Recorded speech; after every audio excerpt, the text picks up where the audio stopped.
నమస్తే చెల్లమ్మా, నమస్తే అక్కయ్య, నమస్తే బాబు, నమస్తే నమస్తే నమస్తే. నా బిడ్డ షర్మిలమ్మ మీ ఇంటి ఆడబిడ్డగా మీ ముందుకొస్తుంది.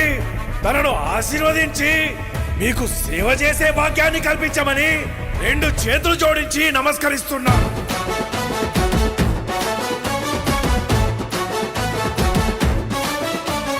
రాజన్న రైతు రాజ్యమో మన కాంగ్రెస్ తోనే సాధ్యమో.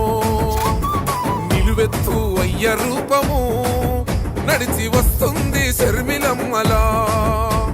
మన అమ్మ సోనియమ్మ దీవించిన బిడ్డగా, రాహులన్న మన కోసం పంపించిన సెల్లిగా. రాజన్న కలల రాజ్యమో